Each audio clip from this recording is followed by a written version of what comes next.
Placeholder intro for my placeholder project name. Okay. Yeah, anyway. So, welcome to week 2. This week we started the construction, I guess. And we're gonna begin by doing a grader. You didn't think I would just jump into the cool sci fi stuff right away, did you? First of all, we gotta lay the foundation quite literally and then use some machinery to work that stuff. And only after that we'll get to the really cool things. Okay, so let's get into it. As you can see, I'm starting with big shapes. I'm only focused on getting a rough blackout of the grader. I was working with looking at some brochures from the actual manufacturers of this stuff. I wanted it to be a uninspired sci-fi, but nothing that's gone too far, too crazy. I wanted to keep the main functionality of the grader intact, and at this point I'm just playing with the big shapes, throwing in some stuff that I had from before. The main parts that I was interested in were the functionality of it, all the cylinders and everything, the mechanical aspect which makes this thing work. It's quite an impressive machine. It's able to rotate the blade and tilt at some quite crazy angles. And for me, it was important to be able to show this mechanical part and how some of these things connect. Now, you'll see that I'm not going in too deep with the details. I'm really just focusing on getting the large blocks correct. I am working in scale, so I've measured this stuff. I've used some information online on how large this machine is. So it's roughly 9 meters by 3 at height. I wanted to keep that ratio intact, even though I knew I was going to play with it. For the beginning part, you'll see that I'm using the correct sizes for everything.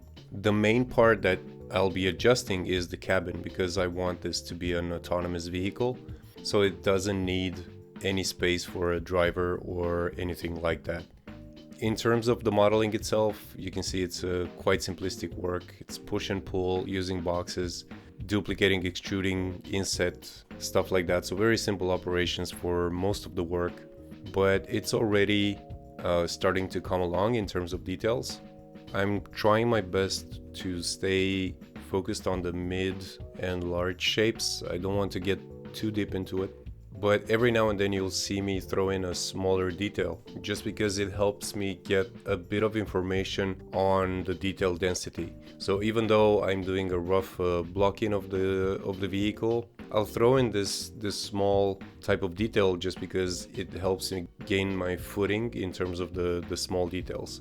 So I'm gonna use the large, the medium, and a couple of small shapes to get a feel for how I want the detail, to be dispersed and at what scale on the model.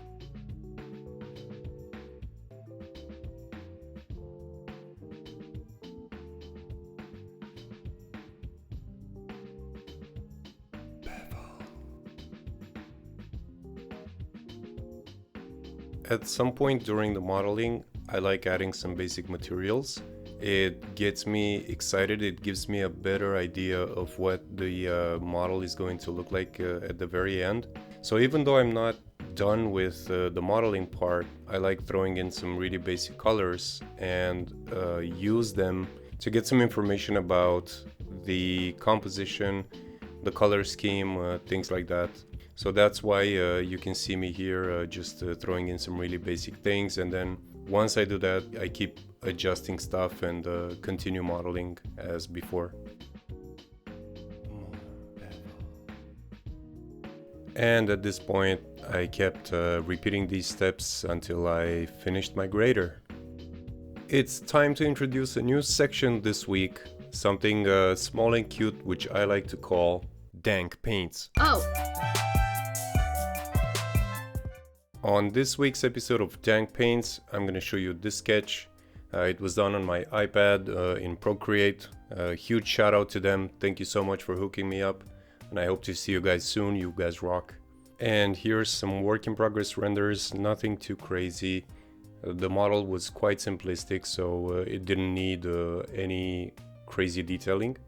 And lastly, I couldn't help myself, I had to do a small overpaint, something fast and dirty.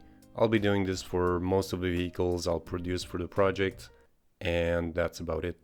And now it's time for Unreal Engine. I created a simple map in Unreal Engine using the first person preset, and then I added some topology, created a bit of terrain, added some landscape materials, edited the lighting, created a small setup for my grader until the great outdoors. Nothing like being outside, surrounded by trees, birds chirping, a picture perfect scenario. Nothing like the satisfaction of a great project, something that went incredibly smooth, something that went perfectly smooth from the first try. What the